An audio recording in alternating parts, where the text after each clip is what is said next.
I need to have your undivided attention. I need for you to pay close attention and not merely hear me, but listen to me. That's two different things. You need to listen to what I'm about to tell you, because I'm about to analyze His Royal Highness Donald Trump's proposed budget that was submitted yesterday, Monday.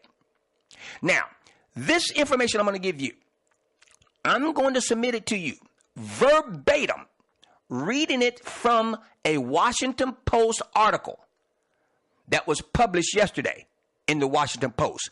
Google this article. You too will be able to read verbatim to authenticate exactly the information that is contained therein. Family members, these are some very troubling times that are being disguised under the auspices of rip-roaring times to come. No. Let me tell you, the precedent is being set to widen the gap between the haves and the have-nots. Listen to me as I read this article published yesterday in the Washington Post, talking about Monday, February the 12th, 2018. The article says, and I quote, President Trump's proposed a budget Monday that hits the poorest Americans the hardest, slashing billions of dollars in food stamps, health insurance, and federal housing subsidies, while pushing legislation to institute broader work requirements for families receiving housing vouchers, expanding on moves by some states to require Medicaid and food stamps recipients to work. The Trump budget proposal would gut the Supplemental Nutrition Assistance Program, better known as food stamps, by $17.2 billion in 2019, equivalent to 22% of the program's total cost last year. It calls for additional cuts of more than $213.5 billion over the next decade, a reduction of nearly 30%, according to the Center on Budget and Policy Priorities. In addition, Trump is proposing a full-scale redesign of SNAP, which currently provides an average of $125 per month to 42.2 million Americans. For the last 40 years, the program has allowed beneficiaries to use SNAP benefits at grocery stores as if they were cash. Under the budget proposal, the Department of Agriculture would use a portion of those benefits to buy and deliver a package of U.S.-grown commodities to SNAP households each month, using the government's buying power to obtain common foods at lower cost. Then there's a quote inside this article. And the quote says, quote, this budget proposes taking away food assistance from millions of low-income Americans, and on the heels of a tax cut that favored the wealthy and corporations, end quote, said by Stacey Dean, president for Food Assistance Policy at the Center on Budget and Policy Priorities. Stacey goes on to say, quote, it doesn't reflect the right values, end quote.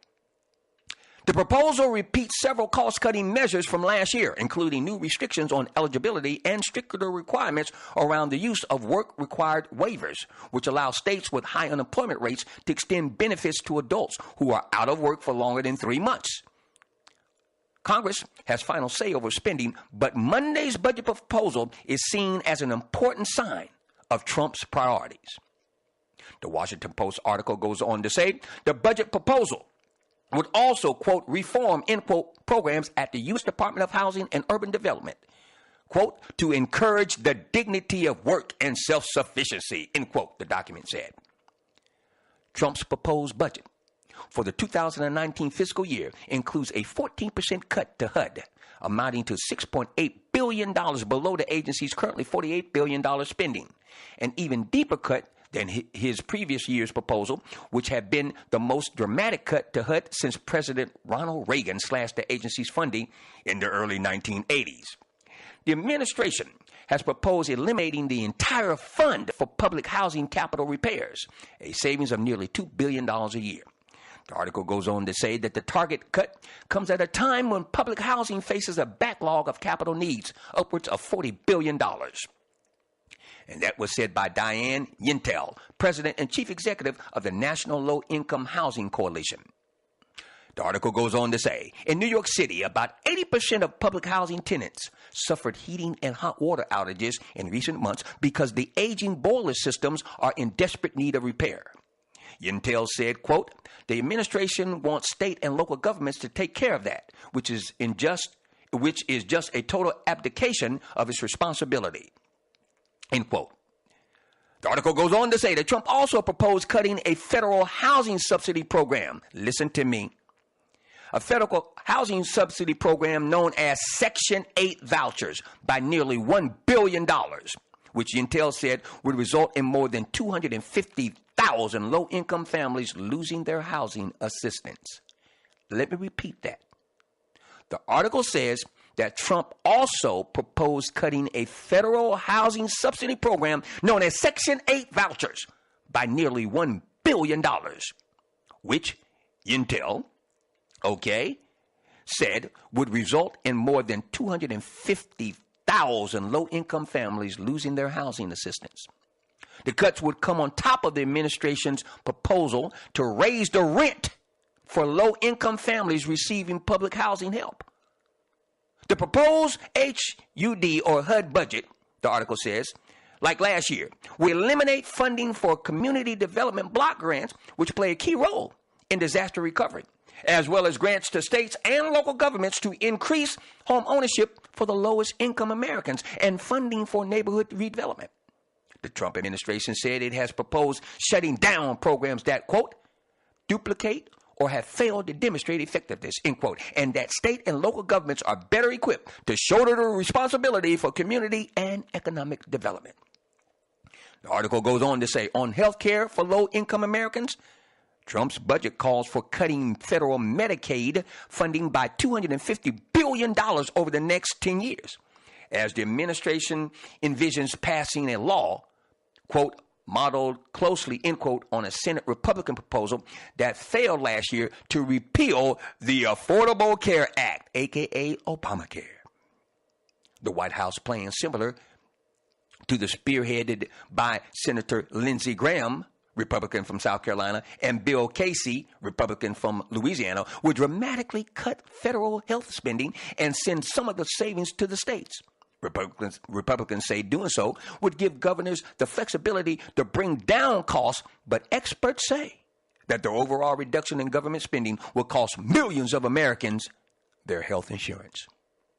The article goes on to say the White House plans also calls for new per-person limits on the amount of health care each Medicaid employee can use, as well as tying federal spending on the program to the cost of inflation. Listen to this.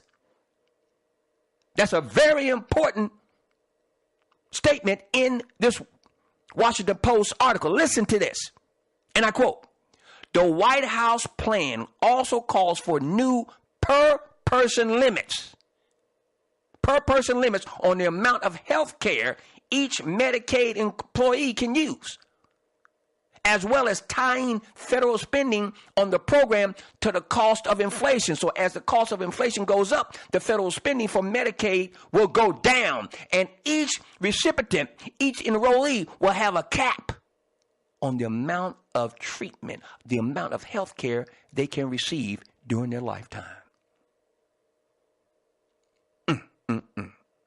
The article goes on to say all of the deep cuts to the social safety net that Trump proposed last year were rejected by Congress on a bipartisan basis, and the budget bill passed by Congress last week increased spending amounts in discretionary programs.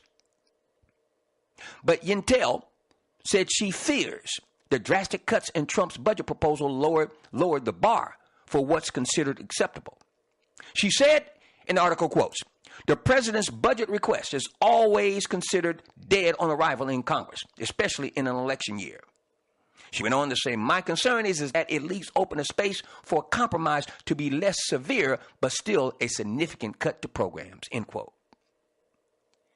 Family members and listeners alike, you have heard the trumpets that have been blown very, very loudly, that lets you know what's coming down the pipe. Okay? The oppressors are not playing, nor should you be playing. Let me go a step further and indicate to you something that occurred yesterday.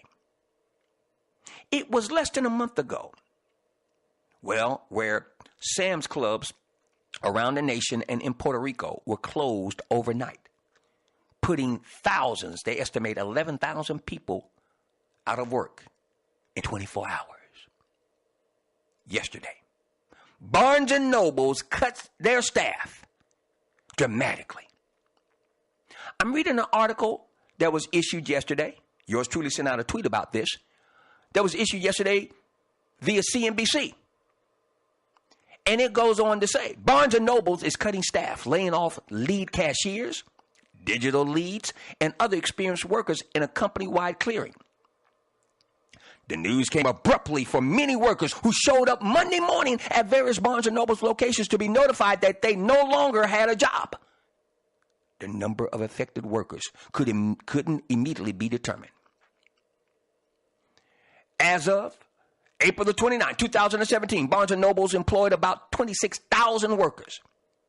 And although consumer spending was generally strong this holiday season, not all retailers reaped the rewards. At Barnes & Noble's, 2017 sales fell more than 6% to $953 million compared with the year prior. Same-store sales fell 6.4% for the holiday period, while online sales dropped 4.5%.